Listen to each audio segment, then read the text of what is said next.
네, 대한민국 대표 정치 토크 쇼 정치 생쇼 시작하겠습니다. 자, 오늘도 나오실 두 분 최고의 패널 소개하겠습니다. 먼저 박진영 숙명여대 개원 교수님 어서 오십시오. 네. 뭐예요 그거 지금? 뭐라고 해야 돼? 아. 윤석열 때문에 안 돼. 윤석열 때문에. 자, 박진영 교수님 내려오십니다. 아이고, 바지가 안 달아야 할 텐데. 예, 어서 오십시오. 아이고, 박 교수님 감사합니다. 고맙습니다. 뭐예요?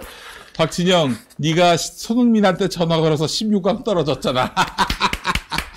아이고, 이거 박수 칠 일은 아닌데요. 자, 이번에는 이은영 휴먼앤데이터 소장님 모시겠습니다. 어서 오십시오. 뭐예요, 그거는? 아, 전화하지 말라니까. 이번엔 또 김건희군요. 자, 우리 이은영 소장님 내려오십니다. 내려오세요. 아이고, 이제 능숙해지셨습니다. 좀 조용히 해. 아, 김건희가 네가 한땡땡한테 전화 걸어서 국격 떨어졌잖아. 네. 알겠습니다. 감사합니다.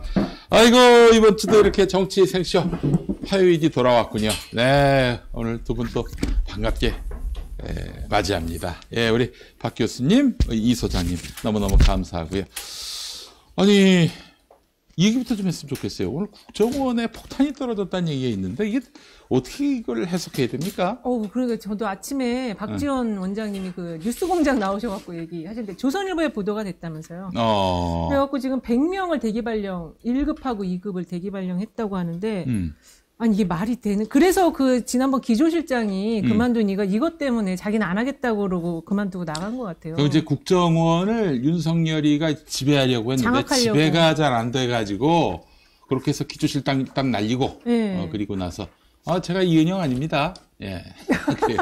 이은영은 이분이시고 예. 네. 자, 그래서 이번에 기조실장 바꾸고.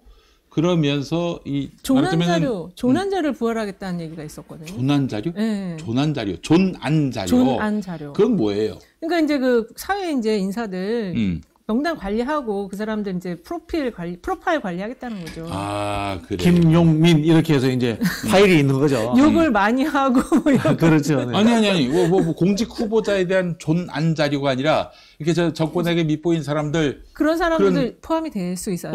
사찰 네. 아닙니까? 이제 조난 자료를 만든다고 할 때는 주요 고위직 공직자들에 대해서만 만든다고 하는데 그걸 하다 보면은 말씀하신 것처럼 반정부 인사라든가 비판적인 사람들에 대해서도 정보를 취합하려는 갑자기 욕구가 생길 수도 있다. 이렇게 이제 우려를 하는 거죠. 어이씨, 그러면 무슨 고위직에 기용을 하려고 하든가, 그런 액션이라도 있어줘야지. 그냥 왜 남의 뒷조사를 해? 빅스피커는 저는 당연히 관리한다고 봐요. 빅스피커? 네, 이렇게. 빅스피커입니까? 빅스피커죠.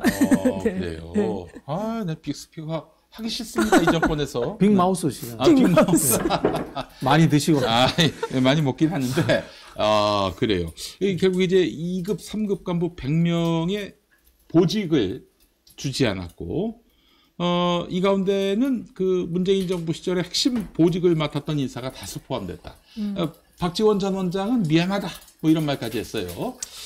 이렇다면 어떻게 되는 거예요? 왜냐면은 박지원 원장님은 또 그렇게 생각할 수 있어요. 자기가 스피커, 언론에 많이 나가서 이제 현 정부를 많이 좀 조언도 했지만은 많이 또 이제 비판도 하잖아요.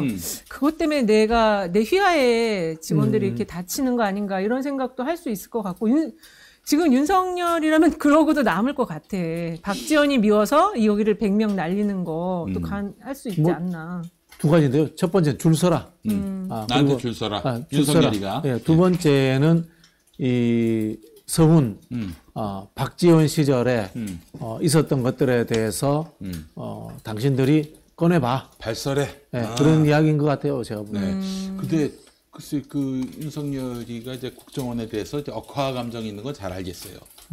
그 2013년 그 국정원 대선 그 개입 이거 관련해서 수사했던 수사팀장이었고 수사하다가 이제 최동욱 검찰총장이 날아가고 본인도 이제 물을 먹었고 대구 간 거 아닙니까? 그래서 그래서 이제 국정원에 대한 감정이 안 좋은 건 아는데 집권하자마자 이렇게 국정원을 이제 짓밟으려고 그 좌동훈 또 우상훈인가? 네, 뭐 2000년이 됐습니다. 네. 그 사람을 우 쪽에 있는 그 최측근을 국정원 기조실장으로 보냈는데 네. 이 기조실장이 돼서는 국정원을 장악하지 못했고 결국 뭐 스스로 사표를 냈지만 잘린 꼴이 됐고. 그렇죠. 그걸 안 하겠다고 해서 잘린 것 같아요. 네, 그렇게 해서 이제 국정원을 어떻게든 손을 봐야 돼서 이번에 100명을 날린 게 아니겠는가 이렇게 판단할 수 있을 것 같은데 가장 궁금한 게 그러면 국정원이 장악됩니까? 그렇지 않죠. 국정원도 지금 야 윤석열이 많이 컸네 이럴 거 아니에요, 솔직히 얘기해서. 최근에 나왔던 그 이정재 감독의 영화 헌트 보면 아십니다. 국정원 칸막이 예. 그러니까 위로 딱 쳐져 있어가지고 그렇죠. 파트별로 그게 성향도 다르고 그렇기 때문에 그렇게 쉽지 않다라는 걸 알고 있고요. 윤석열 대통령이 공직 사회를 보는 시각이 검찰하고 똑같이 보는 것 같아요. 검찰 과거 이제 검사 동일체처럼 그렇지. 해서 일목요연하게 줄 쫙 서다 이렇게 생각하는 것 같은데 다른 공직 사회는 그렇게 되지 않습니다, 지금.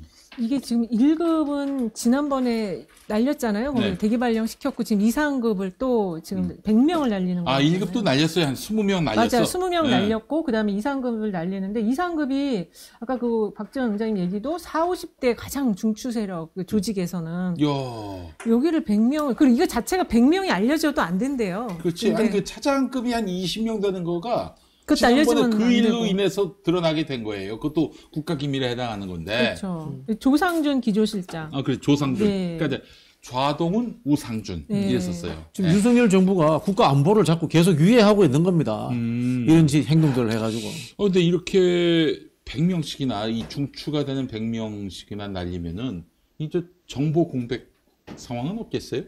그것도 있을 것 같고 일단은 지금 국정원에 이제 국내 정치를 못하게 한 게 꽤 오래됐거든요. 근데 이제 지금 말씀하신 것처럼 줄을 서고 그걸 다시 부활시키는 작업을 지금 하려고 하는 것이 아닌가 그런 생각도 들어요. 그래요. 그럼 우리 저 국정원에 계신 분들이 좀 애국했으면 좋겠습니다. 네. 요새 지금 한때 애국해야 내가 될 사람이 너무 국정원을 많아. 막 욕했는데 네. 박근혜 정권 때 막 욕했는데 근데 그때는 박근혜 때고 지금은 윤석열 때 아니겠습니까? 내가 누구야 변희재하고도 손잡았는데 국정원하고도 손을 못 잡겠나? 아니 박근혜 정부 때 이 댓글 사건 있지 않습니까? 네. 국정원 전체가 한 건 아니에요. 일부가 그렇죠. 일부 예를 들면 원장이 오다가 내리더라도 한 라인에만 내리지 네. 다른 라인에 다 내릴 수는 없는 거예요. 그렇지. 예. 어쨌든 이른바 물갈이 인사가 이루어졌는데 아마 국정원 내부에서도 요동치지 않겠는가? 100명 정도면 뭐 조직 전체를 이제 흔들었다고 볼지는 그렇죠. 모르겠습니다. 예. 국정원 전 직원이 숫자가 얼마인지 모르니까 내가. 예. 거의 한 2, 3천 명 되지 않을까요? 국정원? 저는 그렇게 잘은 모르겠어요. 2, 3천 명이면은 와 그러면 거의 검사들하고 거의 비슷한 같네. 숫자일 것 같아요. 예. 그리고 100명이면은 그 중에 뭐예요 이게 그 20분의 1 정도 되는 거 아니겠어요? 혹은 30분의 1. 네. 이야. 뭐 2,000명이라 치면 10분의 1 정도 되는 아니야 5분의 1 저기 0.5? 예. 0.5 정도? 그러니까 이제 이게 지금 국정원이 아마 난리가 나지 않았을까 이런 생각이 들고 윤석열에 대한 억하 감정을 호소하는 이들도 적지 않을 것이다. 근데 뭐 보직 인사 때 보직을 받지 못했다고 뭐 나가라 이건 아니잖아요. 그렇죠. 보직을 받지 못했을 뿐이지 국정원에서는 그대로 일할 거 아니겠습니까? 그렇죠. 뭐 보직 못 받으면 그냥 월급 받고 놀고 있는 거죠. 그러니까 이게 제 신분이 불안해지는 거죠. 월급은 나오긴 하는데 내가 이제 어디로 갈지 지금 대기발령 비슷한 상태잖아요. 월급은 나오는데 네. 제일 불안정한 상태인 거죠. 그래요. 야 이렇게 해놓고 조직이 동요하지 않을 것이다. 나한테 줄 설 것이다. 지금 윤석열이가 이렇게 생각하고 있는 것 같은데 자 이제 국가정보원 요원분들 특히 이번에 물 먹으신 100분들 애국할 때가 왔습니다. 어떻게 애국할 것인지는 저보다 여러분이 더 잘할 것이기 때문에 응원할 테니까 애국하시기 바라겠습니다. 나라를 지켜주시기 바라겠습니다. 이런 말씀을 좀 드리고 싶네요. 예. 자, 여론조사 좀 한번 보겠습니다. 여론조사. 그 리얼미터가 어저께 미디어 트리뷴 의뢰로 지금 나온 조사 결과가 있어요. 2,500명 대상으로 28일부터 2일까지 한 건데 국정수행 긍정평가가 38.9%, 부정평가 58.9%로 2.5%포인트 상승을 했거든요. 네네. 그래서 이게 뭐 40%에 다가왔다, 뭐 이렇게 지금 화물연대 파업의 강경 원칙적 대응이 이제 지지율을 상승시켰다 이렇게 좀 얘기를 하고 있는 것 같은데 이게 지금 좀 지난 조사도 사실 많이 뛰었어요. 이 리얼미터 조사는. 그래서 여기 아니 지난주 조사에서 리얼은 38.9지만 네. 한국갤럽은 31%였어요. 31%. 그래서 지금 ARS하고 전화면접하고 차이가 많이 나고 있는데 특히 지금 이 리얼미터가 지난번에도 한 5%포인트 가까이 뛰었거든요. 그 지금 뉴스토마토 자료도 그렇고 그래서 이게 그렇게 지금 그 화물연대 파업의 강경 원칙 대응이 5%포인트가량을 상승시키나? 좀 저는 좀 이건 좀 지켜봐야 된다. 네. 너무 저 바이어스가 많이 너무 뛰어요. 많이 지금 뛰었고. 저 보수 그 지지층이 리얼미터의 응답을 더 열심히 하는 것 같기도 하고 어떻습니까? 지금 이 상승을 견인한 층이 중도층, 그 다음에 이제 보수층인데 지금 그리고 지역별로는 대구 경북이 5.9%, 서울이 5.5% 이렇게 상승을 했어요. 그래서 이 좀 보수 쪽이 약간 활성화되는 것 같다. 물론 화물연대 파업에 대해서 원칙적으로 대응하면 중도나 보수가 좀 그런 거에는 반응을 할 수 있긴 있는데 뭐가 원칙적으로 대응하는 거예요? 이게 지금 사실 이분들은 생존권을 그렇죠. 지금 네. 호소하고 있는 상황인 것이고 그리고 지금 정부가 이분들에 대해서 탄압을 가할 글쎄요 모르겠어요. 법리는 모르겠지만 명분은 없다고 봅니다. 이게 원칙적 대응이면 앞으로 그러면 화물연대는 노예로 살라는 얘기인 건지 싶기도 하고 말이죠. 예. 그래서 이게 지금 보수층이 4.5%포인트 오르고 중도가 2.3%포인트 올라서 어쨌든 지금 그리고 도어 스태핑도 좀 안 하잖아요. 그래서 그러니까 좀 불미스럽거나 좀 계속 논란이 되는 게 좀 사라진 거. 리스크 요인이 사라진 거. 예. 그것도 있는 것 같다. 그래요. 근데 지금 너무 차이가 많이 나서 뭐 40%에 다가갈 정도는 아니고 지금 그 전화 면접과 요 한 중간 정도인 한 33 뭐 이 정도 되지 않을까 지지율은.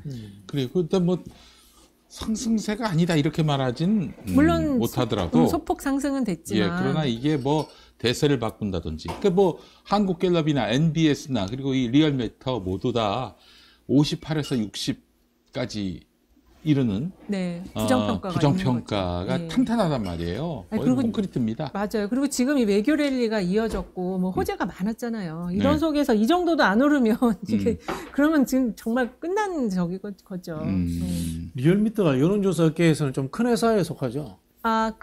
이게 여기가 큰 회사는 아니에요. 이게 직원이 약간 중간 정도인데 오래 했죠. 정치조사를 오래 해서. 같은 방법으로 ARS라는 같은 방법으로 막 계속해서 그렇죠. 하는 회사이기 때문에 그 이제 추이에 대해서 어느 정도 인정을 해준다. 그렇죠. 그 프로테이지가 아니라 추이. 추세. 올라간다 그러면 올라가는 거고 내려간다 그러면 내려가는 거고. 여기도 문제가 한창 많이 됐었던 게 이제 저기 리스트를 어떻게 추출하느냐. 표본 추출에 대해서는 사실 또 문제점을 많이 지적한 적도 있었어요. 한 뭐 1, 2년 전에. 근데 지금 회사로 큰 거는 오히려 한국이나 이런 데가 더 크죠. 리얼미터 여론조사에 대해서 저는 한 가지는 좀 짚고 넘어가야 될 게 물론 뭐 저희도 이렇게 통용돼서 하고 있습니다만은 잘한다 못한다.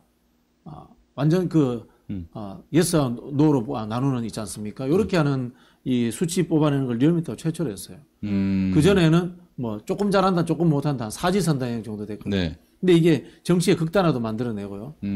특히 이제 단체장 평가나 이런 거 같은 경우에 광역시도 단체장 평가잖아요. 네.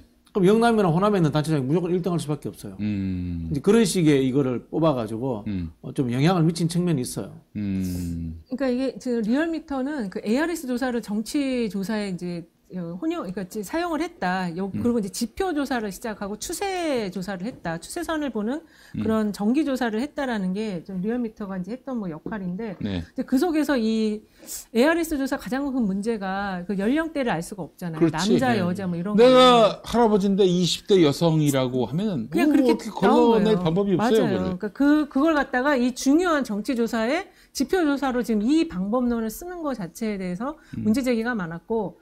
근데 뭐 그 속에서 리얼미터는 우리가 가장 정확하게 뭐 대선도 맞추고 이것저것 다 맞췄다 이렇게 주장을 하지만 여전히 조사 방법적인 한계는 있다 이렇게 볼 수 있는 거죠. 그리고 지금 제가 좀 찾아봐야 되는데 여기가 그 정당 지지율 그 문항이 조금 갤럽하고 약간 다른 것 같아요. 갤럽은 대통령 지지율을 먼저 물어보고 정당을 물어보는데 여기는 정당이 물어본가 부정 요인이 좀 제거된 다음에 이제 물어본다는 그런 것도 있어서 한번 요거 찾아보고 제가 얘기를 해드릴게요. 이번에 제가 리얼 자료를 봤는데 네. 민주당 지지율은 지난주에 비해서 0.5%포인트 올랐고 이쪽은 2%포인트인가가 올랐어요. 그러니까 지금 이 국민의힘이 리얼미터 제일 큰 좀 문제점이 민주당이 더 높고 오르는데 왜 대통령 지지율이 같이 오르냐 이거죠. 네. 문제 제기되는 게.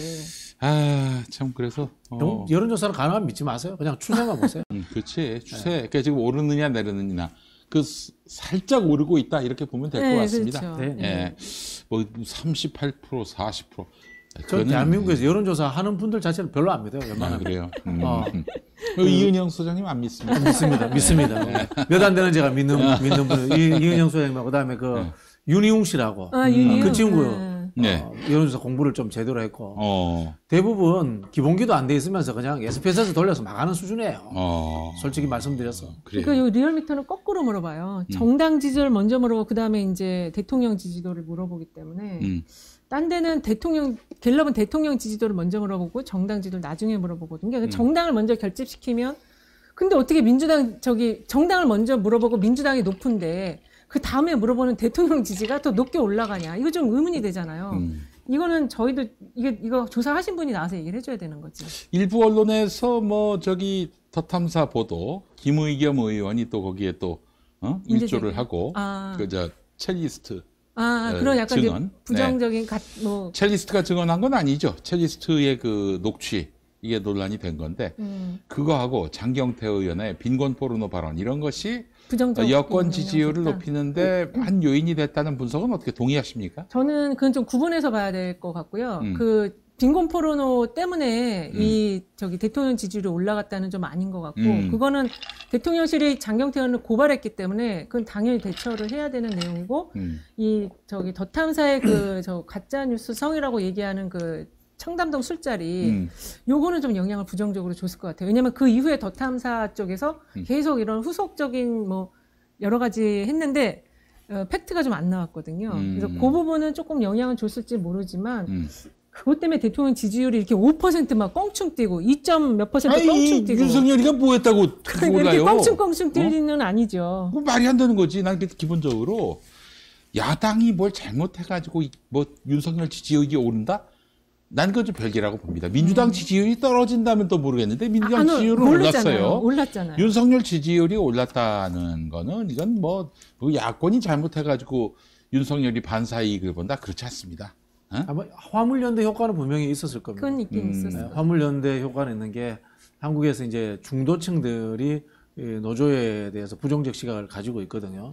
그러다 보니까 일부가 좀 움직이실 가능성도 있고 또 노조 이꼴은 친북 그다음에 문재인 정부, 민주당 이렇게 이꼴화시키면서 보수층들을 결집시키는 효과를 봤을 것이다. 그런 생각이 들고 언론이 지금 이 노조에 대해서 프레임을 씌워서 공격을 하잖아요. 네. 거기에 좀 현혹된 측면이 있을 겁니다. 안타깝습니다. 그분들은 이제 생존권을 위한 투쟁을 벌이고 있는 건데, 그 노조는 무조건 박멸해야 된다? 아니 노조가 잘못을 했으면 또 얼마나 잘못을 했습니까? 아니 이 땅에 이제 재벌들의 오너 리스크만 한가요? 지금 유가 상승에 따른 화물연대의 주장을 더 들어주고 물류 선진화의 방향을 잡아서 대화를 하면서 이걸 해결해 가야 되는데 지금 노동부 주관 부처인 노동부는 좀 사라지고 국토부가 나서서 막 민폐노조 이러면서 민노총을 화물연대와 민노총을 묶어가지고 민폐노조라고 막 악의적인 프레임을 씌우고 대통령이 막 나서가지고 때려잡겠다 막 이런 식으로 하니까 근데 좀 그동안 이제 좀 보수층이 좀 활성화가 안 되다가 이제 그런 모습을 보고 좀 목소리를 약간 내는 거다. 이 정도로 해석을 해야 될 것 같아요. 앞으로는 어떻게 될 것 같아요? 여론조사 추이가. 근데 지금 이게 대통령실에서 이 두 번째 업무 무슨 발동 갑자기 업무 명령권 업무 명령을 긴급 업무 개시 명령. 네, 긴급 업무 개시 명령을 2차를 이제 시멘트에 이어서 정유 부분까지 하겠다고 하잖아요. 그게 좀 재미 들렸어요. 그러니까. 그래서 이거는 이제 조금 부정적으로 작동하지 않을까. 계속 상승 요인으로 작동하지는 않을 것 같아요. 그렇지.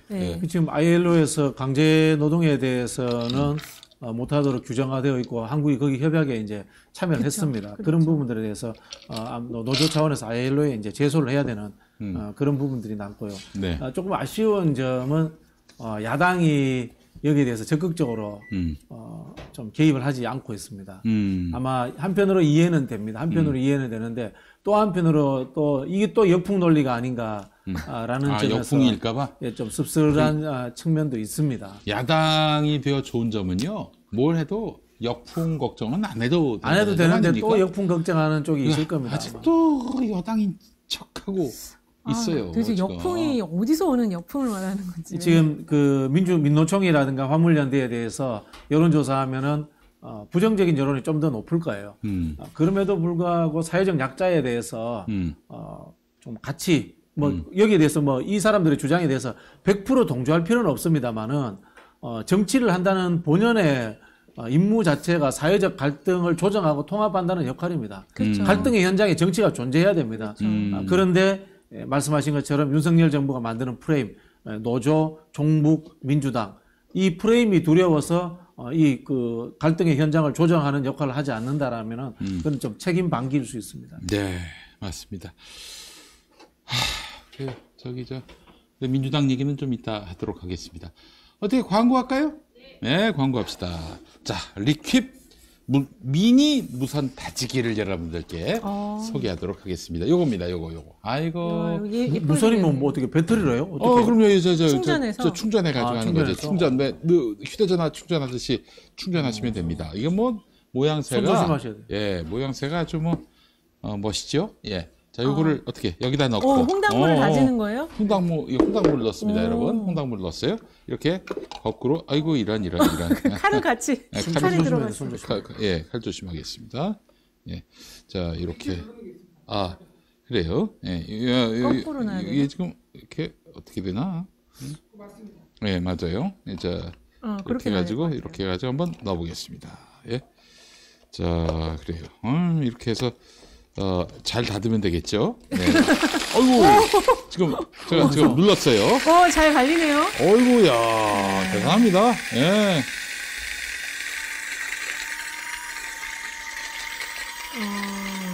보이시죠? 네. 열심히 갈리고 있습니다. 너무 갈려서 물 되겠다. 이 정도로 할까요? 예. 잘 갈리네. 자, 아이고야. 보겠습니다, 여러분. 그래요. 네, 그거를 잘. 칼을 좀 잘 치워서. 네. 예. 자, 칼은 이쪽에다 놓고. 예. 자, 여러분 보십시오. 이거 잘 갈렸어요. 예. 한번 드셔보세요. 먹어볼까요? 예. 어떻게 먹나? 이게. 예. 예. 한번 줘보세요. 먹으면 되지 뭐. 잘 갈렸네. 잘 갈렸어요. 좀 드셔보세요. 네. 이거. 아이고. 맛있네. 맛있네. 맛있다. 네. 여러분, 세계에서 한국인이 가장 많이 섭취하는 향신료가 바로 마늘 아니겠습니까? 지금 홍당무를 넣었습니다만은, 마늘도 너무너무 잘 갈립니다. 네. 1인당 연간 마늘 소비량을 보면은 2위가 브라질입니다. 브라질은 1인당 연간 마늘 소비량이 0.97kg입니다. 와, 거의 1kg 먹는다는 거예요. 와. 자, 대한민국은 얼마일까? 1위입니다. 1위. 예. 무려 6.7kg을 먹는다는 거야. 마늘을. 예. 그렇죠. 고기 먹을 때 구워 먹기도 하고 그렇죠. 말이죠. 네. 근데 한국이 얼마나 많이 마늘을 먹냐면은 2위부터 10위까지 다 합쳐도 1위 대한민국을 이길 수가 없습니다.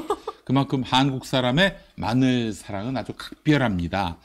대한민국에서 마늘을 다지기 위해서 쓰는 기술은 대표적으로 두 가지가 있습니다. 칼이나 절구를 이용해서 손으로 직접 다지는 방법. 또 하나는 믹서기로 다지는 방법인데 이제 리퀴 미니 무선 다지기를 만나보시기 바랍니다. 그야말로 다진 마늘의 신세계가 펼쳐집니다.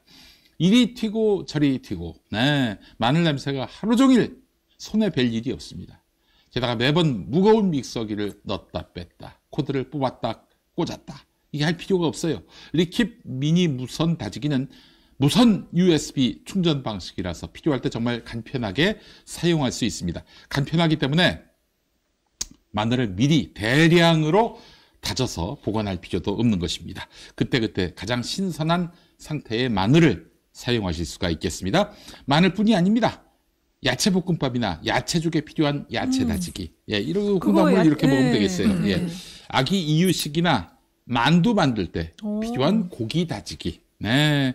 모든 식재료를 19,000rpm의 강력한 힘으로 다져줍니다. 세척도 정말 간단합니다. 엄마들이 이유식 만들 때 그렇게 힘들어 하더라고요. 그쵸. 네. 자, 근데 이게 또 세척도 간단합니다. 너무 장점이 많기 때문에 여기 다 설명할 수가 없습니다. 보다 자세한 내용은 김용민닷컴에서 확인하시면 되겠습니다. 리킵 미니 무선 다지기 19,900원밖에 안 돼요. 2만 원도 안 됩니다. 예. 자, 주방에서의 삶의 질이 확 달라집니다. 무료 배송입니다. 김용민닷컴에서 리킵 미니 무선 다지기를 만나보시기 바랍니다. 쇼핑이 후원이다. 김용민닷컴입니다. 자, 이번에는 볶음밥이 되겠습니다, 여러분. 리킵 볶음밥. 네, 제 2종. 네. 고물가 시대 배달 음식 한 끼를 대체할 현명한 선택. 감사합니다. 맛 좋은 간편식 리킵 볶음밥 냉동. 그대로 부어서 3분 내지 4분 볶으면 기름 한 방울 없이 윤기가 쭈르르 흐르면서 네, 먹음직한 완성이 이루어지게 됩니다. 리킵 볶음밥의 밥은 스팀이나 전기로 대량 조리하는 것이 아니라 가마솥 직화 방식으로 지었기 때문에 밥알이 탱글하게 살아있고 밥맛이 좋습니다. 게다가 밥알 하나하나 분리해서 동결시키는 기술 덕분에 식감이 정말 집밥처럼 고슬고슬합니다. 프라이팬 4분, 전자레인지 4분이면 완성되니까요. 자, 아이들 도시락도 뚝딱입니다. 직장인들 간편하고 알뜰한 점심, 귀찮은 저녁 한 끼도 뚝딱. 한국인은 밥심이잖아요. 맛있는 퀵킷과 함께 끼니 거르지 마시기 바랍니다. 지금 김용민닷컴에서 알뜰한 묶음 할인 무료 배송 중입니다. 퀵킷 김치볶음밥 3개 들어있는 거 9,900원, 6개 들어있는 거 14,300원, 28% 할인된 가격입니다. 12개 들어있는 것은 24,600원, 38% 할인된 가격이죠. 자, 퀵킷 햄 야채 볶음밥 3개 들어있는 건 8,900원, 6개 들어있는 거는 12,800원, 28% 할인된 가격이겠죠. 12개 들어있는 것은 21,400원, 40% 할인된 가격입니다. 자, 식구가 많으면 또 밥하기 싫은 마음이 충만하시면 그럼요. 네, 많은 양을 미리 구입하시면 양이 좋겠습니다. 그만큼 또 싸게 여러분들께 공급을 해드리는 겁니다. 이 고급 중국집 볶음밥보다 훨씬 맛있다. 그러니까 밥알이 맛있네. 너무 좋아요. 야, 이게 바다가 들어있네. 바다가 들어있어. 아유, 감사합니다. 감사합니다. 와, 김이 이렇게 들어가 있어요. 김이. 야, 오늘 잔치 벌렸네. 네, 그래요. 너무 좋은. 이거를 볶아주시는 줄 알았더니 렌즈에 돌리시니까 얼마나 간편해요. 이제 엄마들이 아침에 뭐 이렇게 저렇게 내놓을 게 없으면 이런 거 내놓으면 아이들이 너무 좋아합니다. 계란하고 이렇게 해주면 바로 우리도 사서 먹어야겠다. 맛있네. 맛있네요. 저희 집에도 이제 볶음밥 매니아들이 많아가지고 좋아합니다.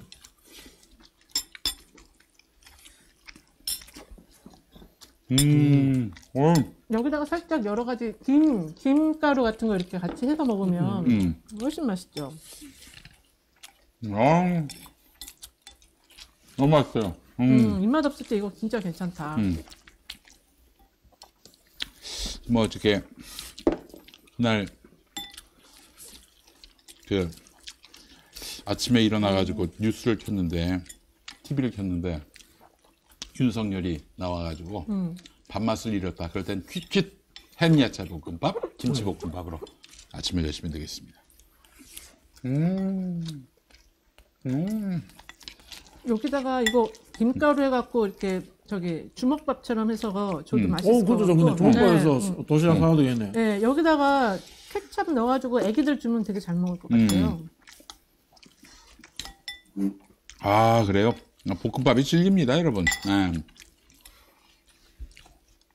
계란 하나 붙여서 주먹으니까 진짜 사실 든든하네. 볶음밥 비빔밥은 맞아요. 늘 망고 맛있어. 불변의 진리. 진리야 진리.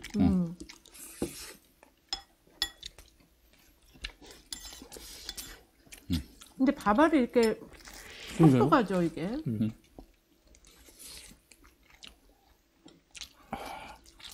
밥알에 노하우가 있네요.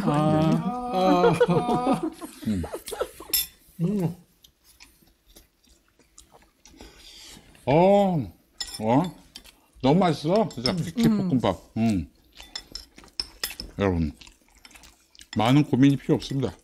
맞아요. 김용민닷컴은 뭘 골라도 선택의 어떤 실패를 염려할 필요가 없어요. 특히 먹는 거 문제에서만큼은 정말 대단해요. 요거 집에 가서 먹으려고. 아, 그래요. 여러분, 아니 우리 정말 좋은 음식. 김이사장님 살짝 이 묻히는 게 이 방송을 위해서 일부러 묻히는 것 같아. 이거 양이 되게 많네요. 그럼요.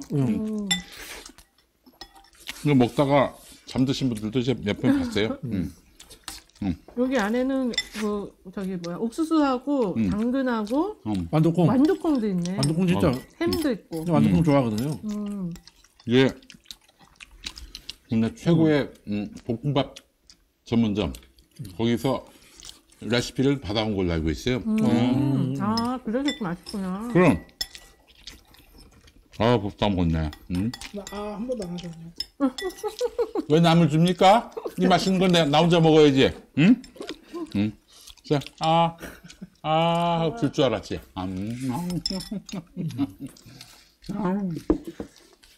아니 이거 진짜 이거 렌즈에 돌리면은 한 2분이나 3분이면 밥이 되는 거잖아요. 그렇습니다. 아유, 진짜 퀵kit이네요. 퀵하게 잇할 수 있는 퀵kit이 되겠습니다. 술 다 드셨어요? 응? 형님, 대단하시다. 다 먹어야지 이 맛있는 걸 왜 남겨? 그럴 이유가 하등에도 없다. 이런 말씀을 좀 드리면서, 네. 맛있는 밥이었습니다. 볶음밥.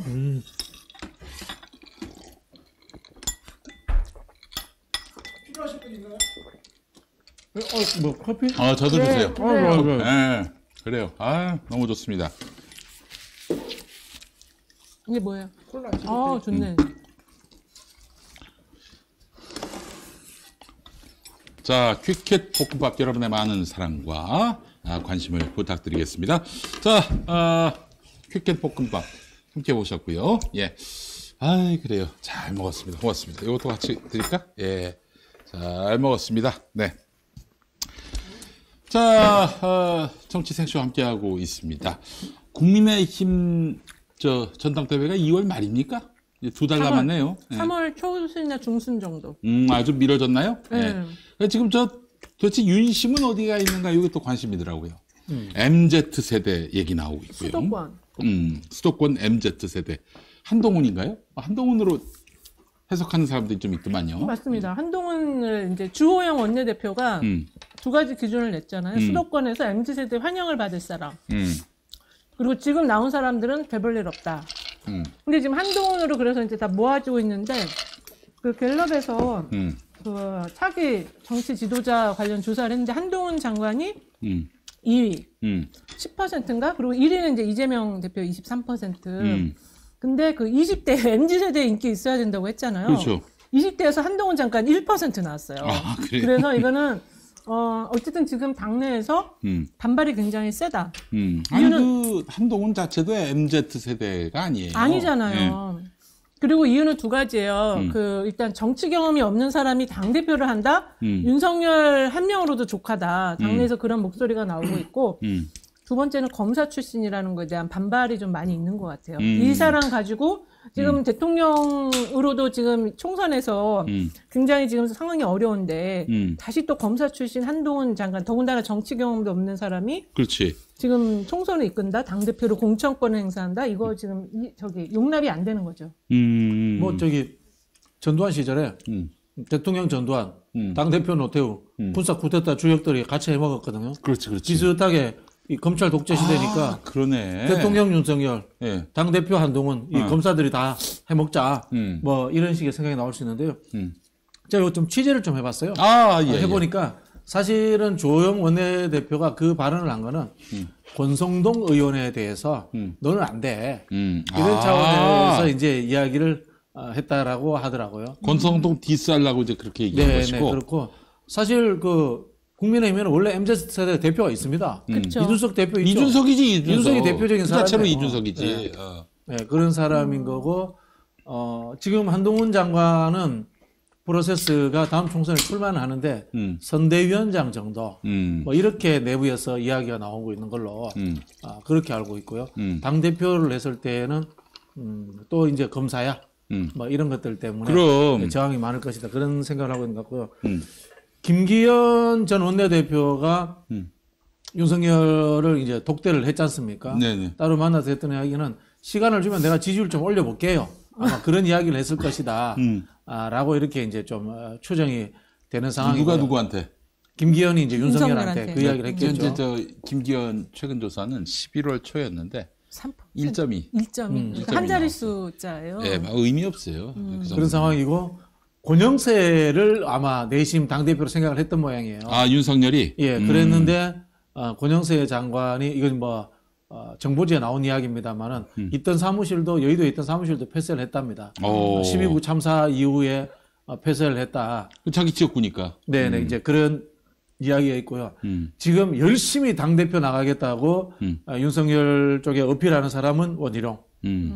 나가겠다고 본인이요? 예, 그런 식으로 지금 이야기가 또 돌고 있습니다. 그 원희룡이 요즘 민폐 노총이라고 하는 것도 나오면 네네. 일종의 아니 근데 김기현이도 민주노총을 해체해야 한다. 네네. 뭐 이런 얘기를 하고 다니고 있어요. 지금까지 한마디로 민주노총에 대해서 아주 극강의 혐오감을 드러내고 있는 게 윤석열의 마음이다. 그 윤석열 대통령이 그런 메시지를 내니까 밑에서 다 이제 거기 잘 보이려고 그렇게 메시지를 내는 건데 지금 일단은 오늘 나경원 원내대표가 대구인가 어디 지방 이제 강연을 나갔어요. 그래서 나경원 전 대표도 아마 이게 좀 생각이 있는 거 아니냐. 하고 싶어 한답니다. 그렇죠. 그러니까 이게 지금 이제 일단은 1대1 구도를 한 명을 원하는데 지금 여러 명이 자꾸 나오려고 하니까 그래서 아마 이제 4인방 윤핵관을 먼저 불렀고 그다음에 지도부 불렀고 그다음에 이제 김기현 만나고 주호영 만나고 했는데 주호영 원내대표가 조금 흔들린 것 같아요. 대통령 2번 만나면서 약간 흔들리면서 저는 처음에 그 메시지 나왔을 때 본인도 의사가 있다라는 걸 어필하는 건가 그렇게 생각을 했었거든요. 근데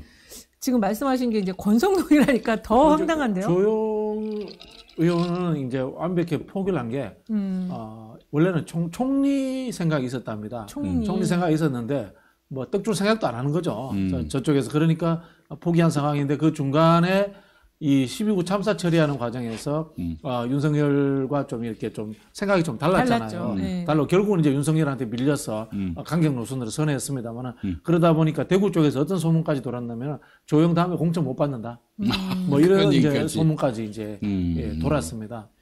그런 상황이고. 촉이 아주 밝으네. 내가 봐도 그 어려워요. 조영은 다음은. 네, 다음은 없다고 봅니다. 그래서 지금 나경원이라든가 원희룡이 당대표 나가겠다는 이야기는 룰을 바꾸고 난리를 쳐도 유승민을 이기기 어렵다라는 시뮬레이션이 나오면은 그때가 되면은 원희룡이나 나경원을 줄 수도 있지. 룰을 바꾸고 아마 별짓을 다 할 겁니다. 9대1로 바꾼다고. 네, 9대1로 해요. 바꾼다는 게 거의 통설인데. 당심이 9, 예. 민심이 1.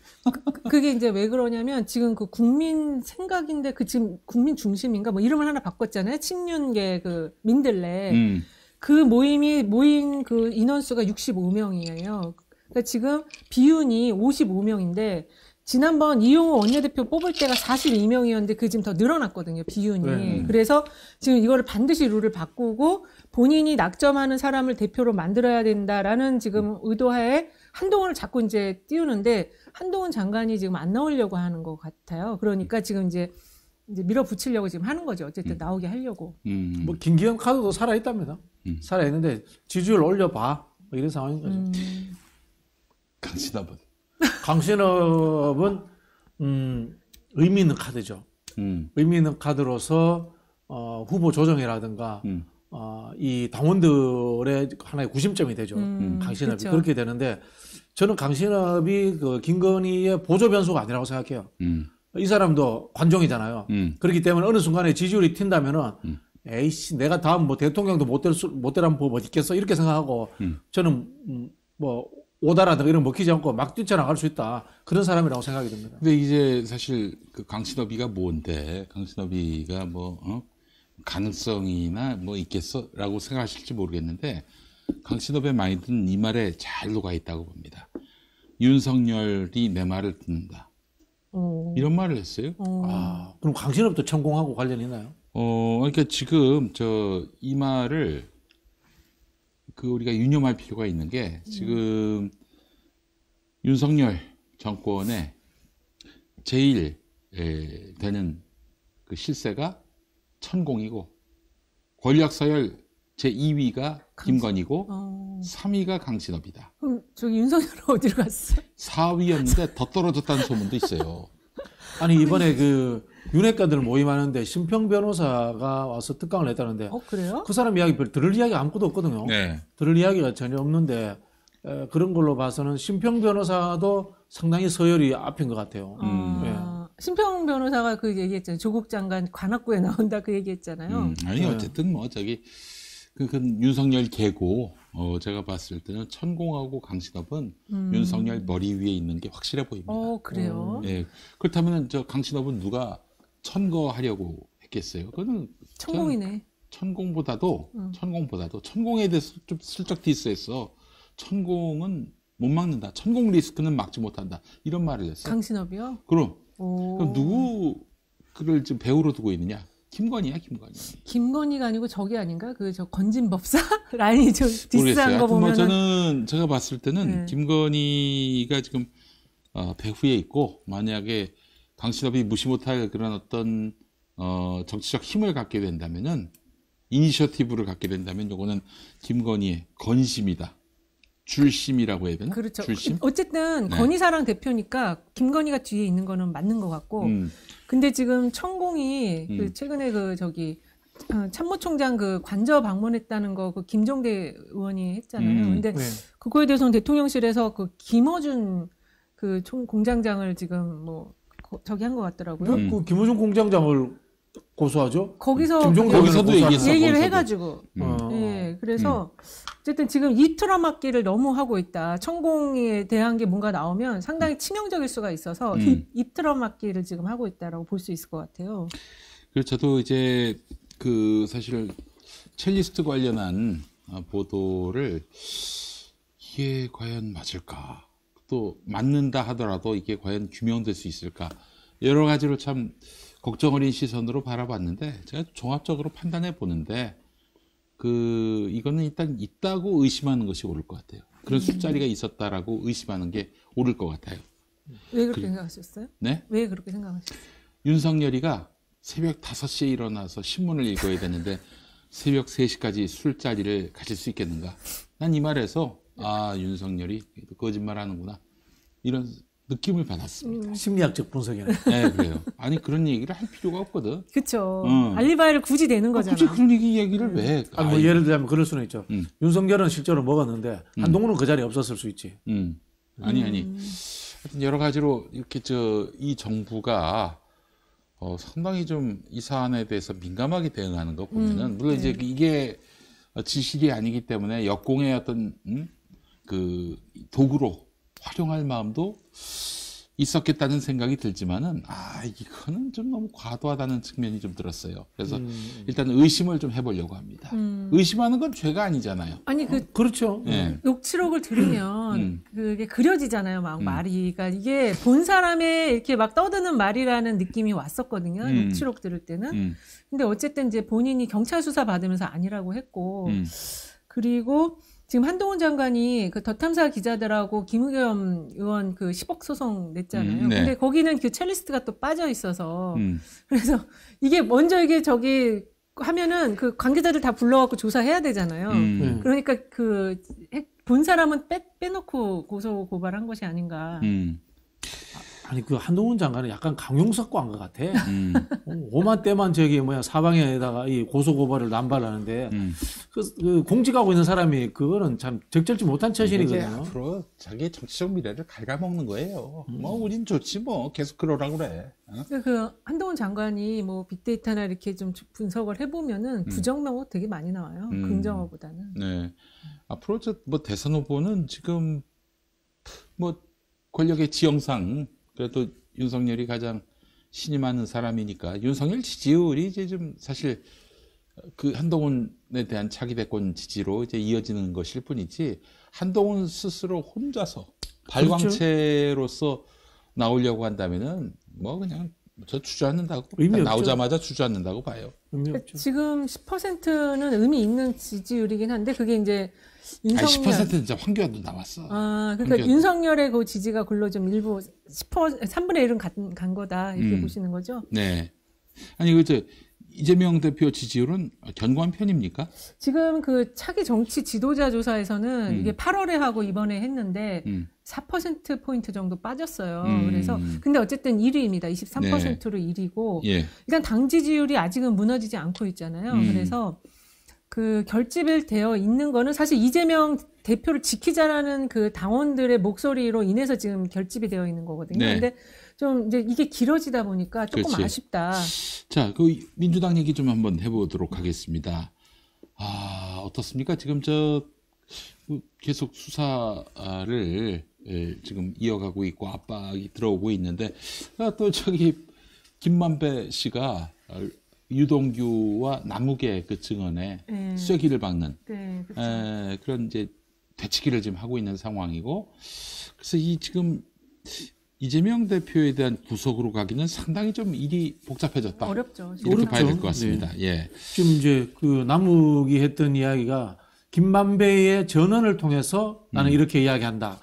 이렇게 이야기했는데 재판 과정에서 이 김만배와 부딪혔잖아요. 그쵸. 김만배와 부딪혔는데 거기서 이제 또 자기가 한 번 후퇴를 해요. 네. 이재명 대표를 직접 이야기를 했다가 이제는 뭐라고 이야기하냐면은 측근들이 알아서 했을 것이다.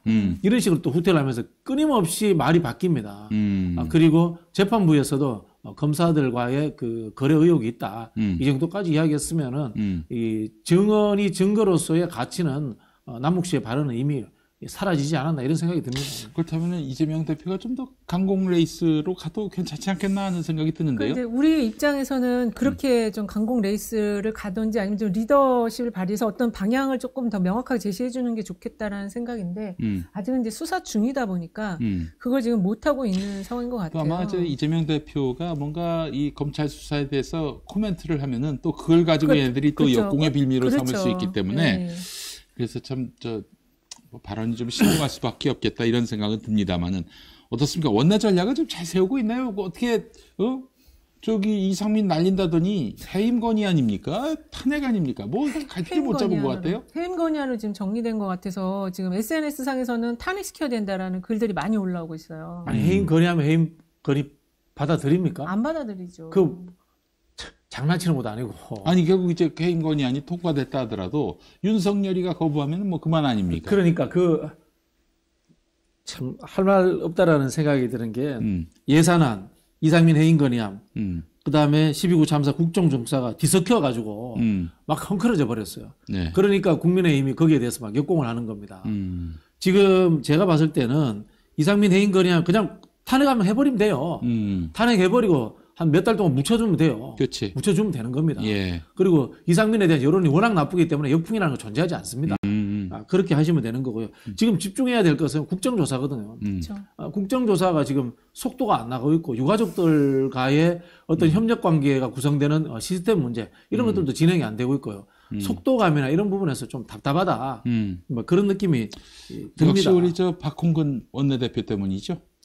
뭐 박홍근 원내대표 때문이라기보다는 의원들의 기류가 그런 것 같아요. 지금 민주당의 국회의원들은 여의도라는 섬에 자기들만의 세계에 갇혀 있어요. 현장에 나오지 않으니까 어떻게 그걸 듣겠습니까? 조중동이라는 언론이라든가 이런 것들만 보고 들으니까 촛불 집회에 나온 국민들의 목소리 이런 거에 대해서 잘 모르는 거예요. 강경 지지 세력으로 이렇게 매도하고 말이죠. 예. 아니, 지금 국민들의 5%가 윤석열은 죽어도 싫다라고 이건 이야기를 하고 있지 않습니까? 그렇지. 국민의 55%가 지금 강경 지지 세력인데 그 사람들 이야기를 안 들으면 어떡하겠다는 거예요. 아니 어떻게 해야 합니까? 지금 민주당의 어떤 야성을 깨울 방법은 없나요? 이 사람들 그냥 다음 총선 때 뺏지 못달게 하면은 그걸로 끝일까요? 저는 뭐 그렇게도 잘 안 될 거라고 좀 비관적으로 보고 있고요. 결국은 방어적 생각에서 벗어나야 됩니다.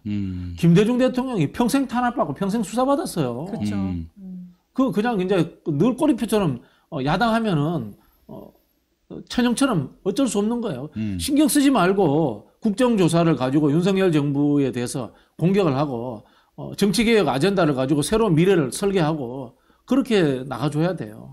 그나마 지금 잘 싸우고 있는 게 방송법 관련한 그 고민정 최고 그런 거 해줘야 돼요. 거기가 좀 잘 열심히 싸우고 정청래하고 저희 고민정 의원하고 잘 하시더라고요. 네. 거기만 지금 좀 움직임이 있고 네.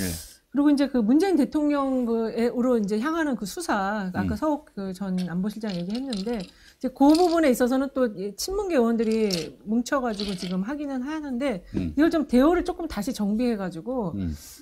해임 건의안은 빨리 좀 탄핵안으로 바꿔서 일단 직무 정지시켜 놓고 그 다음에 이제 하나하나 풀어가야 될 것 같아요. 지금. 근데 왜 그게 안 되는 거예요, 도대체? 안 되는 이유가 뭡니까? 뭐가 안 그 탄핵안은 왜 실효성 문제고 이제 헌재 가서 뒤집어질까봐. 어느 놈이 이렇게 반대하는지 좀 얘기해 주세요. 어느 놈이 이렇게 반대합니까? 또 역풍 이야기죠. 역풍 얘기하는 놈이 누구예요, 도대체? 글쎄요. 힌트만 주세요, 힌트만. 저도 누군지는 잘 모르겠습니다. 구체적으로는 잘 모르겠어요. 의원총회에서 이루어지는 일이기 때문에 비난을 받기 싫으니까 또 그때는 또 블라인드 치고 의원총회라는 전체 덩어리 속에 숨어버리는데요. 네. 저는 해임 건의안이라든가 탄핵 정도면은 정치적 사안이기 때문에 중앙위원회라든가 전당원 투표해야 된다고 봅니다. 의원들에게 맡겨둬서는 안 된다고 봅니다. 그렇죠. 그거 자신 없으면 차라리 그냥 전당원 투표에 붙여서 결과 나오는 대로 하면 돼요.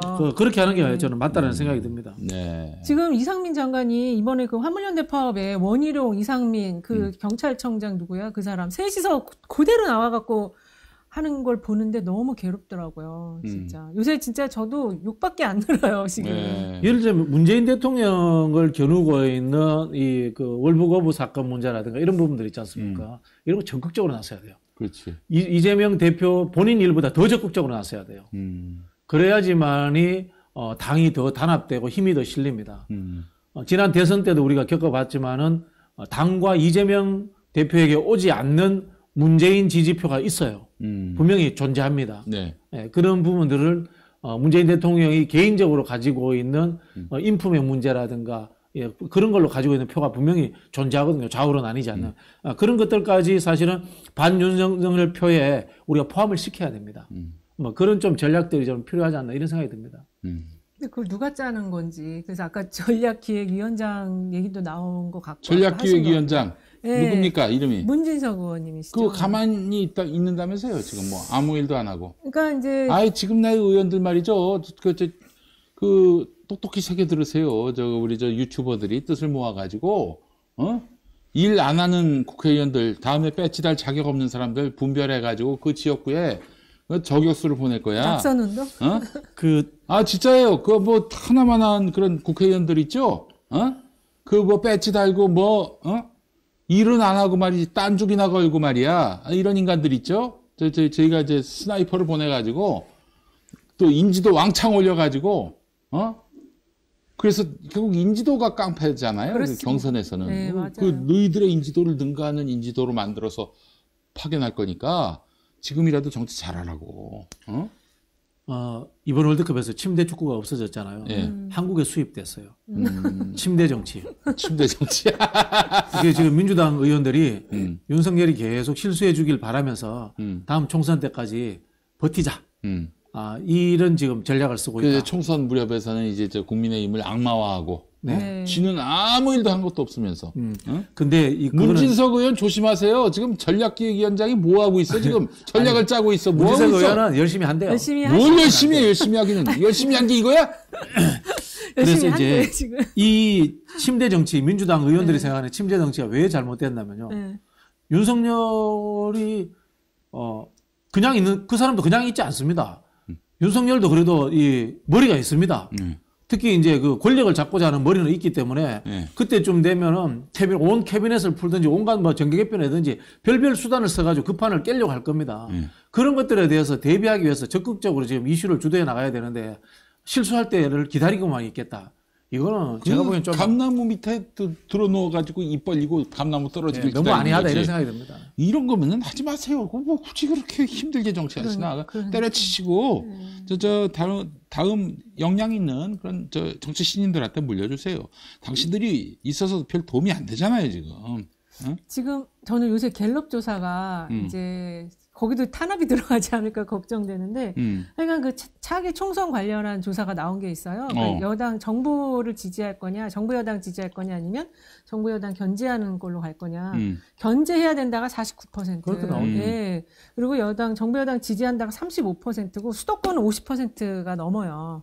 그러면 뭐 수도권은 어렵다는 이게 얘기지. 어렵지. 네. 여당에서. 그리고 이제 뭐 TK는 이제 정부 지지가 많지만 PK는 또 달라요. PK는 또 엇비슷한 수준이고 충청도 엇비슷한 수준이거든요. 그래서 지금 이런 상황이면은 민주당이 열심히 싸워주면 진짜 200석 정말 그러면 안 된다고 그때 얘기하셨지만 상당히 많은 의석을 확보할 가능성이 사실 기반은 되어 있다. 근데 지금은 보면은 민주당이 좀 어디로 갔는지 실종돼 버렸어요.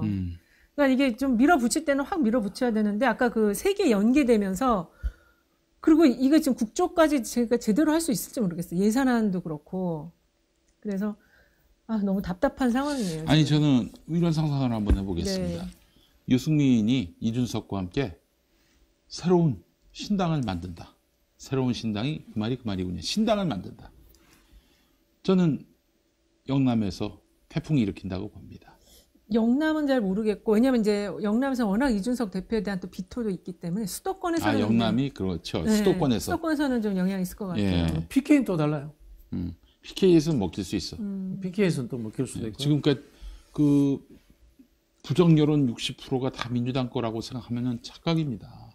뭐 표밭이 좋아지고 있다 이렇게 착각하고 있는 모양인데 민주당 국민의힘을 지지할 수 없어서 민주당을 지지한다라고 뭐 얘기하는 국민들이 있다고 판단하고 있는 것 같은데 그렇지 않아요. 이렇게 무위의 정치를 계속하면은 나중에는 진짜 제3의 돌풍이 일어나가지고 거기 몰빵될 수가 있다니까. 그렇죠. 저는 빨리 민주당이든 또는 합리적인 보수 세력이든 이런 분들도 나라 걱정해야 돼요. 윤석열한테 5년 맡겨놓을 수 없어요. 나라 망해요 지금. 그럼 꼴을 보세요 하는 짓들을. 그게 그래서 내가 집권하겠다, 내가 국회의원이 되겠다는 생각보다는 윤석열을 끄집어 내린다는 것에 우선적인 목표를 좀 정했으면 좋겠다. 네. 그런 말씀 드리고 싶어요. 아침에 일어나서 TV에 윤석열 나올 때마다 식욕이 뚝뚝 떨어지지 않습니까? 지금 진짜? 힘들어하시는 분이 너무 많아요. 자 그렇다면 진짜. 퀴킷 볶음밥을 먹겠지. 예, 밥맛이 떨어질 때는 할 수 없어요. 예, 퀴킷 볶음밥, 햄 야채 볶음밥, 김치 볶음밥 두 종류가 있습니다. 네, 많이 사실수록 싸게. 예, 여러분들. 저는 제가 사는 곳에 국민의힘 이 정치 지망생이 있다. 그래서 그 사람이 윤석열 퇴진이나 탄핵에 찬성한다. 그럼 너 국회의원 해. 뭐 그렇게 해줄 용이 있어요, 진짜. 자, 참 어떻게 이런 인간들, 이렇게 일 안 하는 인간들이 공천을 받아서 국회의원이 됐는지 참 암담하기 짝이 없고요. 그리고 참 역량 있는 사람들은 말이죠. 또 그렇게 또 정치를 안 하려고 하고 말이죠. 예, 참 악순환이 계속되고 있습니다. 두 분은 좀 나가시죠. 네. 다음 총선 때 좀 나가세요. 방송 끝나면 바로 나갈 겁니다. 아니 총선에. 저도 방송 끝나면 바로 나갈 겁니다. 좋은 분들이 많이 나가야 되고 우리 민심을 경청할 줄 아는 훈련이 되는 그런 분들이 국회로 가야 합니다. 무슨 강성 지지층 얘기하는데 그래 약성 지지층 그 편에 들어가지고 대체 민주당이 달라진 게 뭐가 있는데 무슨 효율을 냈는데 무슨 정치적 효능감을 드러냈는데.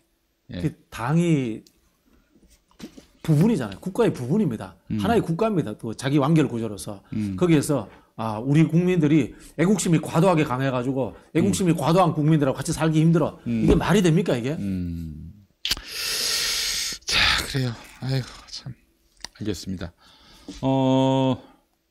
일단은 지금 윤석열이가 계속 지금 압박과 네. 공격을 좀 이어가고 있는 상황인데 민주당은 맥을 못 주고 있으니 이 지금 민주시민들이 바라보는 이 무력감이라고 하는 것은 더 커질 수밖에 없고요. 이러면은 촛불 집회 동력도 흔들릴 수가 있어요. 지금 그런 조짐이 조금 있지 않나요? 네, 날씨도 그러니까. 추워지고 하다 보니까. 예.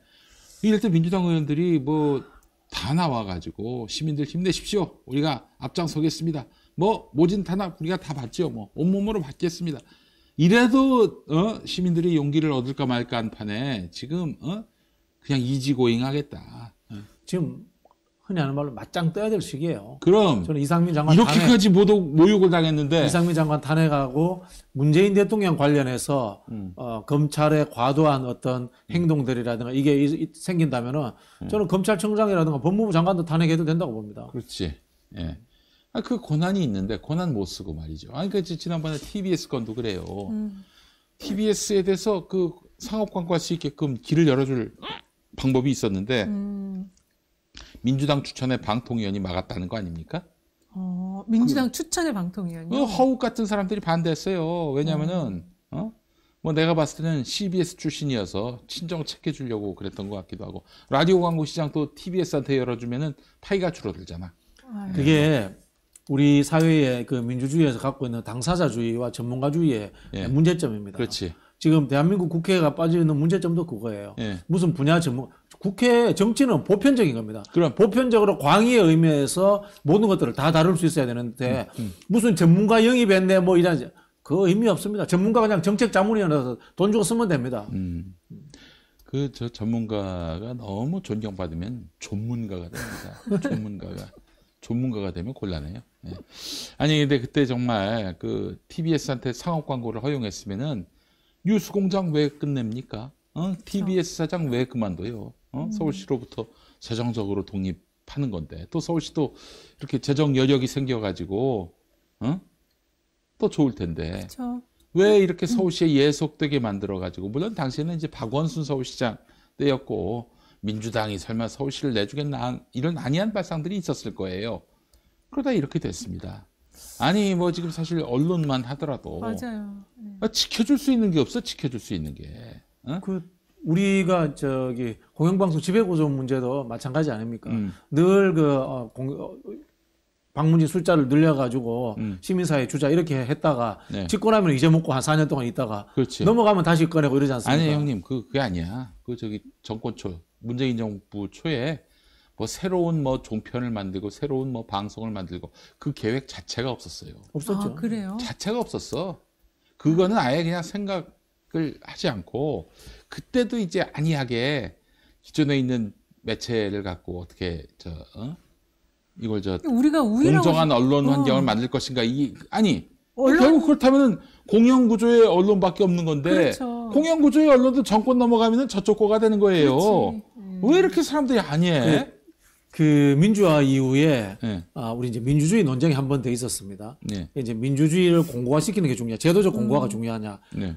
사회 경제적 민주화를 이루는 게 중요하냐. 네. 근데 사회 경제적 민주화라는 것은 정권 바뀌면 뒤집어져요. 그럼 의미 없는 거야 어떻게 보면. 이거는 이념적인 거야. 결국은 뭐냐면 제조들을 얼기설기하게 해가지고 강하게 만들어가지고 불가역성을 만드는 게 그럼. 민주주의 핵심이거든요. 그 혁신 도시 같은 게 그런 거지. 노무현 그렇죠. 대통령이 그렇죠. 아예 그냥 서울에 있는 공기업 본사를 지방으로 이전해가지고 그렇죠. 만약에 지방으로 이전했는데 거기서 또 다시 서울로 리턴한다? 그럼 그 지역에서 이제 더 이상 표받기 어렵지. 야, 진짜 혁신 도시는 노무현 대통령은 저 난세에 정말 천재예요, 천재. 다시 한번 제가 참 감동을 받지 않을 수가 없는 건데 물론 이제 그것 때문에 이전하신 우리 공기업 직원들 고생하시는 거 뭐 이것도 생각하면 근데 어쨌든 미안한 마음도 그 있는데 지역은 또 활성화가 되는 부분도 있어요. 예. 네, 혁신 도시들은. 근데 그러니까 그런 거가 하나의 어떤 집권 전략 안에 있는 거거든요. 근데 지금 민주당이 지금 2017년 이후에 그런 집권 전략이 없는 것 같아요. 네, 그래서 친문재인이라고 하는 분들은 다음에 좀 저지 그만하셨으면 좋겠어요. 정권을 내줬잖아요. 실패했잖아요. 그래서 국민들이 이 고생하고 있잖아요. 근데 뭘 또 더 해먹겠다고 내가 누구라고 얘기하지 그중에서 않습니다. 뭐 잘한 사람은 또 하는 거고. 전해철 같은 사람들만 보면은 잘한 사람은 하는 거고. 저 열불이 납니다, 진짜. 쥐가 뭔데 계속 그걸 해야 됩니까? 국회의원을 왜 해요, 도대체? 그렇잖아요. 뭘 했다고 도대체? 박범계 이런 사람들. 뭘 했어? 황희, 다 얘기해볼까? 권칠승, 뭐 했어, 도대체? 그동안. 또. 장관 했잖아요. 네. 그러니까 그때 그 자리 올랐던 사람들한테 한 얘기예요. 뭘 했어, 도대체? 거기 가가지고. 아이고, 정말 한심한 인간들, 진짜. 그러니까 그런 것 때문에 지금 더 사람들이 좀 이렇게 힘들어하는 것 같아요. 다음에 진짜 농담 아니고 우리 유튜버들이 뭐 무슨 권력을 행사하려는 게 아니라 뭐 일종의 이것도 이제 권력이라면 권력일 수 있는데 효능감 없고 저 자리만 차지하는 이런 인간들, 룸팬들은 전부 다 청산할 겁니다. 뭐 저는 뭐 유튜버 하시는 분들이라든가 이 뭐 언론의 역할이라는 것이 그런 겁니다만은 그분들이 직접적으로 자리를 차지하는 것은 적절치 않고 와치독으로서의 역할이 될 수 있는 구조화를 시켜줘야 돼요. 이게 한 가지 철칙이 있다면은 이번에 말하자면 야매 공천심사위원회를 만약에 만든단 말이에요. 아우, 좋은 생각입니다. 그러면은 그 사람들은 출마하면 안 되지. 그건 양아치지. 출마하지 강원수 않대. 시장이 2000년 초반에 했던 낙천낙선운동 본부라는 그렇죠. 게 그런 역할을 했고 예. 그렇기 때문에 제가 보기에는 2004년 총선에 들어온 사람들이 여야가 이제까지 역대 정치권 중에 제가 보기엔 제일 나았던 것 같아요. 네. 그래요. 근데 그 사람들도 이제 많이 고였지. 그렇죠. 그건 고인물이 됐지. 그러니까 한 몇 달 더 지켜보고 그 사이에 효율성이 없다. 뭐 효율성이란 게 딴 거 없습니다. 야당의 효율성이 뭡니까? 들이받는 거지. 뭐 이렇다 할 유효타 없이 그냥 세워라 내워라. 윤석열 지지율만 빠져라. 이러면은 진짜 그냥 아작을 낼 겁니다. 끌어낼 거예요. 만약에 그래서 우리가 사람 키워가지고 그 지역구에 경선 보내가지고 그 사람이 안 되고 또 걔가 됐다.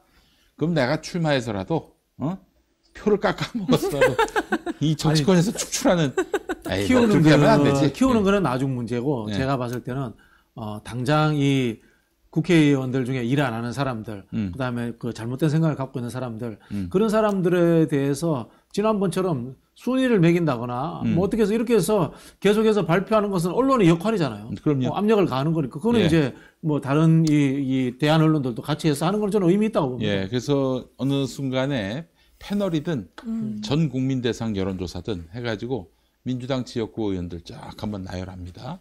여기서 다음에 누가 교체됐으면 좋겠습니까? 이거 받아본단 말이죠. 근데 그걸 발표하는 게 아니라 그래놓고 그 지역구에 계신 분들한테 또 물어봐. 물어봐가지고 그분들도 얘는 뭐 좀 바꿔주세요. 이런 견해가 많으면 바로 그 지역구만 발표합니다. 이 지역구에서 정치하실 분들 모집을 합니다. 모집을 해가지고 그분들 중에 역량 있는 분들을 저희가 채택해가지고 저희 그 유튜버들 계속 나오게 하는 거예요. 그래서 인지도 면에서는 정말 올려주는 현역 국회의원보다도 더 인지도가 높게끔 만들어주고 그렇게 해서 다음에 경선에서 이기고 이긴 다음에 당선될 수 있도록 그렇죠. 도우려고 지금 부상 중입니다. 예. 김용민 이사장님이 아까 이제 몇 명 이제 친문 의원들을 말씀을 하시면서 비판을 하셨는데 저는 뭐 그분들보다도 김용민 이사장님이 이름 모르는 사람들이 더 문제라고 봐요. 그래요? 지금 거론하지 않은 사람들 이름 모르는 사람들. 예를 들자면 우리 영화를 보잖아요. 영화를 보면 주인공도 있지만 악역도 필요하거든요. 그럼. 조연도 필요하거든요. 네. 뭔가 역할을 하고 그 사람들은 주장이 있었기 때문에 또 욕도 얻어먹는 거예요. 근데 아예 주장이 없이 무의도식 하는 사람이 제가 보기에는 절반 정도. 그 사람들이 그런 사람들이에요. 그 사람들이 뭘 했어요? 이름이라도 그래도 알려졌잖아요. 이름도 모르는 사람이 더 문제야. 내가 봤을 때. 해먹어가지고 이름을 외울 지경이지. 도대체 그 사람들 가서 뭘 했냐 이거야. 자기들이 잘한 거 있으면 한번 좀 얘기해 보라고 그러세요. 그 민주정부로서 좀 반대판 의원들에게, 반대파의 그 시민들에게, 유권자들에게 각인됐던 그만의 어떤 그런 독트린이 있었는지 한번 좀 얘기해 보라는 거야. 뭐 비판적이든 뭐 긍정적이든. 있었나요? 없었을걸? 뭐 그 말씀도 맞고 하여튼 김용민 이사장님이 이름 모르시는 분들은 다음에 이제 지역의 지방의원으로 공천 주시면 좋겠습니다. 그래요. 그분들은 나라 일을 안 하고 지방 자기 동네 일을 열심히 하다 보니까 중앙 정치 안 하시는 거예요. 그래서 하시는 일에 맞게 지방의원으로 공천 주시면 좋겠습니다. 집에 가라고 그래서 그분들이 실패한 인생을 살았다. 그게 아닙니다. 아니. 자기 옷에 맞지 않으면은 바꿔 입어야지. 그 차원에서 이제 보내드리려고 하는 거니까. 자, 우리 시민들도 좀 뜻을 모아주시기 바랍니다. 민주당 후보라고 해서 무조건 덮어놓고 지지하고, 지난번에 그랬다가 빅엿을 먹은 거 아닙니까? 우리도 저 소비자 운동 좀 벌이자고. 정치 소비자 운동을. 예. 자, 하여튼 신명을 다해서 그 일을 해 나가야 할 텐데, 그 전에 감옥 갈 것 같아, 내가. 아무래도 느낌에. 소송 길어져요. 아니, 구속을 시키면은 감옥 가잖아요. 지금 방송 다 종료되는 거예요? 구속. 우리 얼굴이 알려져서 도망 못 갑니다. 도주할 수 없고. 서운하고 누구야 저 김용하고 정진상은 이름이 안 알려져 가지고 구속됐습니까? 아니 저는 서훈 그 안보실장 구속에 진짜 혀를 내두르겠어요. 예, 아주 뭐 자판기가 됐고요. 저런 영장 판사들, 난 판사들이 더 미워요. 너무 미워하지 마세요. 또 괜히 또 영장 판사 욕했다가는 영장 나중에 떨어지는. 구속영장 막 때려주는 심사할 때 그거 별 도움이 안 될 수가 있어요. 예, 또 저 존심이 또 강해가지고 그 양반들이 예. 민주당의 역할이 참 너무 좀 커 보이는데 예, 좀 역할 좀 해주셨으면 좋겠다. 이 말씀으로 좀 이해를 해주시면 좋겠습니다. 그래요. 하여튼 뭐 요즘 보면서 그런 생각이 듭니다. 야당 될 만했다. 야당 될 만했다. 얼마나 참 민주당이 무책임했으면은. 자, 뭐 좀 더 나아진 모습으로 다음 주 또 기대하도록 하겠습니다. 정치 생쇼 마무리하겠습니다. 우리 박진영 교수님, 이은영 소장님 수고하셨습니다. 네, 감사합니다. 감사합니다.